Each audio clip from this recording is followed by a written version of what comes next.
Salut Strasbourg, bienvenue dans le JTBN. Quel plaisir de vous retrouver en cette journée aux airs de mois d'août. On est à bord du bateau, ou devrais-je dire du yacht le plus pimpant de la flotte de Captain Bretzel. On espère que vous pétez la forme comme nous, mais surtout que vous avez laissé vos empreintes de fesses sur un nombre colossal de sièges de terrasses strasbourgeoises ces dernières semaines. Hier encore, j'ai vu que les gosses confondent à nouveau les fontaines de la place Kléber avec Roulantica. La vie semble donc à peu près être revenue à la normale et ça, c'est déjà une sacrée bonne nouvelle. Mais la normale, mes amis, c'est aussi les terrasses blindées, la chaleur étouffante de la ville, le bruit, la circulation. Et justement, pour le premier sujet de l'émission, je vous propose de découvrir un endroit qui pourrait bien vous faire changer votre regard sur l'apéro. Alors c'est pas un scoop, à Strasbourg, on a la chance d'être entouré de beaux vignobles où travaillent de belles personnes qui font du bon vin qu'on peut déguster sur des terrasses pas comme les autres. Et on va le voir tout de suite. Cap vers Chervillers, à quelques 45 minutes de voiture de Strasbourg. Bienvenue au domaine Aquilée. En 2016, Yves Dietrich et ses deux fils Pierre et Jean ont eu l'idée plutôt cool de créer leur propre domaine. Le père s'occupe de la culture de la vigne, Jean est chargé des vinifications, quant à Pierre, son truc à lui, c'est la vente. Mais si je vous parle du domaine Aquilée, c'est aussi parce qu'on peut y siffler des canons dans un cadre qui pète littéralement 3 pattes à un canard. Et vous nous connaissez, quand il s'agit de s'envoyer 2-3 giclées de rouge dans le cornet, on n'est pas les derniers.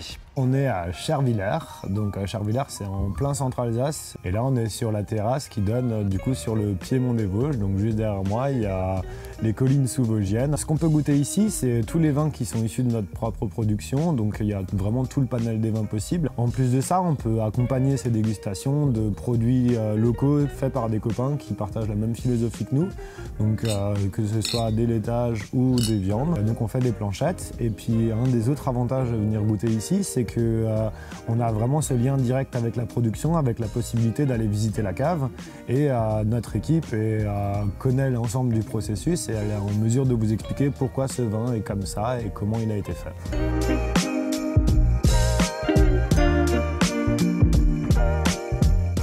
Sachez qu'il en existe quelques-unes des terrasses du même genre autour de Strasbourg. Vous pourrez retrouver dans quelques jours un article sur Poca qui vous dira tout sur le sujet.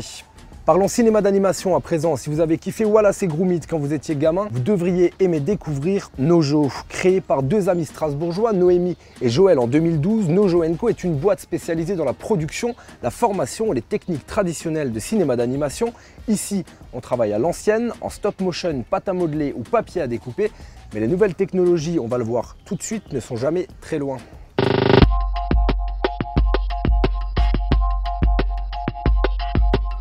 Spécialisé dans le film d'animation et on fait des formations et des ateliers pour tous les âges de 4 à 60 ans et des formations professionnelles pour les professionnels de l'image, de la prise de vue à la post-production, du film d'animation et depuis peu également du spectacle vivant. Alors pour nous, on est dans un travail d'éducation à l'image de manière générale, que ce soit avec les jeunes ou avec le grand public. Et les méthodes traditionnelles de films d'animation qui sont aussi finalement les méthodes traditionnelles de trucage qu'on retrouve dans le cinéma permettent aux enfants notamment et aux adolescents et aussi aux adultes qui ne s'en rendent pas forcément compte de sortir de leur passivité face à l'image. Parce que ça permet, en faisant de l'image par image, de mieux comprendre le travail finalement d'illusionnisme qui se cache derrière toutes les images qu'on reçoit tous les jours. Quand on parle d'animation traditionnelle, on parle de films d'animation image par image.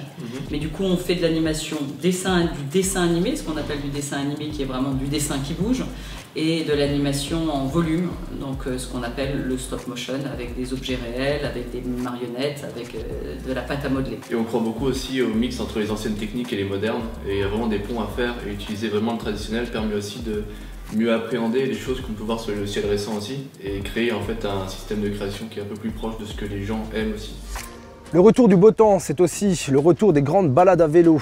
Et pour ceux qui seraient encore réticents à l'idée d'enfourcher un deux roues, laissez-moi vous présenter Homme et Watt. Créé à Strasbourg en mars dernier, l'idée de proposer aux usagers de transformer un vélo classique en vélo à assistance électrique. Et c'est une première réussie dans la capitale européenne. Donc l'idée est venue il y a 2 ans où j'ai voulu m'acheter un vélo électrique. Mais les tarifs étaient vraiment prohibitifs et j'ai regardé un peu ce qui se faisait sur internet et j'ai découvert qu'il existait des kits d'électrification. Comme j'avais un vélo en bon état, je me suis dit pourquoi pas à ce moment-là tenter l'expérience.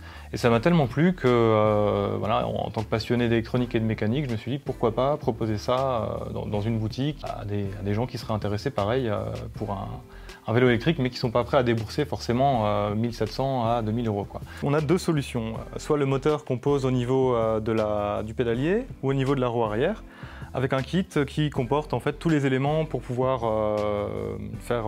transformer votre vélo, à savoir le moteur, la batterie d'une autonomie allant de 50 à 110 km en fonction de vos besoins, d'un écran qui vous permet de piloter le vélo et de tous les accessoires nécessaires au montage. Vous pédalez, il vous assistera jusqu'à 25 km/h. Alors concrètement, quand vous pédalez, en fait, vous entraînez le système comme sur un vélo normal.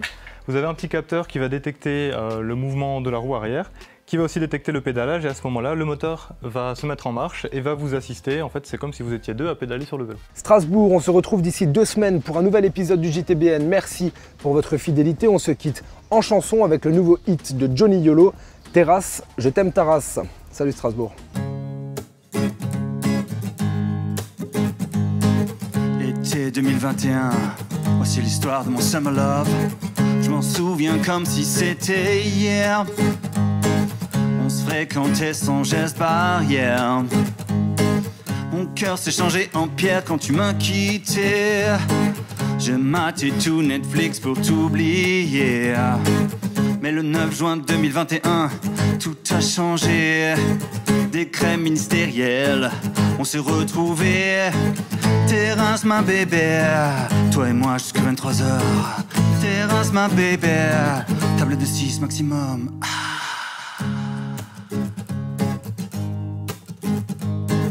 Je veux déguster tes panachés. Concours de shot au comptoir, yeah. Je veux faire ta fermeture. Me faire chasser par tes serveurs. Terrasse ma bébé, toi et moi jusqu'à 23 h. Terrasse ma bébé, table de 6 maximum.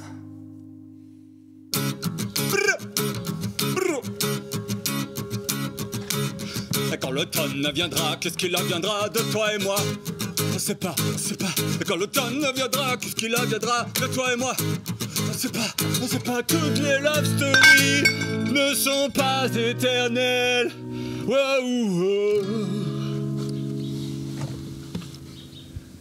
Putain, je suis triste.